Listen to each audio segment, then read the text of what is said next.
Hoje, a gente vai conversar sobre um desafio que, olha, toda organização que cresce na nuvem uma hora enfrenta. Como é que se mantém a ordem e a consistência quando tudo começa a se expandir? Pois é, para gerenciar a nuvem em escala, é preciso ter um plano mestre. E é exatamente aqui que a coisa complica. Sabe, construir um único ambiente no Azure já tem lá suas complexidades. Agora, imagina só ter que fazer isso 100 vezes e garantir que cada um deles siga as mesmas regras, as mesmas configurações, tudo igualzinho. É um desafio gigantesco. Isso nos leva direto para o coração do problema, o desafio da governança na nuvem. Porque sem um controle centralizado, a consistência simplesmente se perde. E é aí, meu amigo, que os problemas de verdade começam a aparecer. Ok, vamos detalhar isso um pouco. O que acontece na prática é o que a gente pode chamar de caos da escala. Começam a surgir configurações totalmente diferentes entre as assinaturas, o que abre brechas de segurança e cria um monte de riscos de conformidade. Criar um ambiente novo vira um processo lento, manual, e a equipe de TI fica sobrecarregada, passando mais tempo apagando incêndio do que inovando de fato. Então, como é que a gente resolve esse quebra-cabeça? Bem, a resposta da Microsoft para isso é o Azure Blueprints, uma ferramenta que foi desenhada para ser literalmente o plano diretor dos seus ambientes na nuvem. Essa aqui é a definição oficial. Um blueprint funciona como um container. A melhor forma de pensar nisso é como um pacote, que agrupa todos os padrões, políticas e configurações que a gente precisa. Ele não é só uma ferramenta para implantar coisas, mas sim o jeito de compor a governança inteira. A analogia perfeita é essa, a planta de um arquiteto. Antes de construir um prédio, o arquiteto cria um plano super detalhado que define tudo, da fundação ao acabamento, certo? O Azure Blueprint faz exatamente a mesma coisa para os ambientes no Azure. Certo, mas o que tem exatamente dentro desse plano diretor? Vamos dar uma olhada nos componentes que formam um blueprint. A palavra-chave que a gente precisa guardar aqui é artefatos. Eles são os blocos de construção que, quando a gente junta tudo, definem como o ambiente deve ser.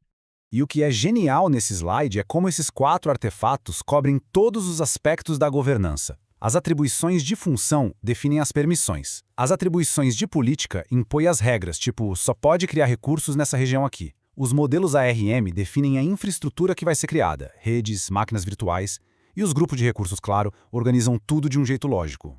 Agora, um ponto que sempre gera confusão. Ué, mas isso não é a mesma coisa que um modelo ARM? E a resposta é um sonoro não. A diferença é fundamental para a gente entender todo o poder dos blueprints.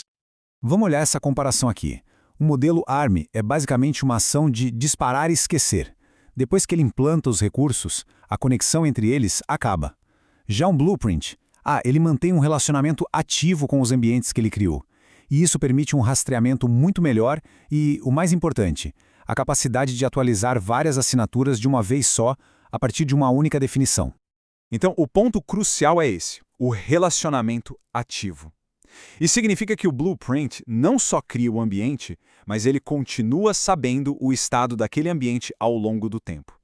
Ele monitora se tudo continua conforme o plano e entende o que foi implantado versus o que deveria ter sido implantado.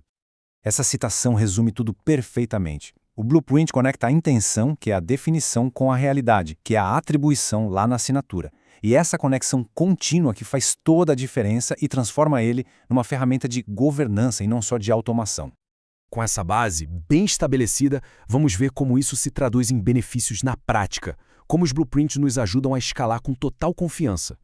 O processo é super elegante e simples. Primeiro, a gente define o blueprint, aquele container com todos os artefatos.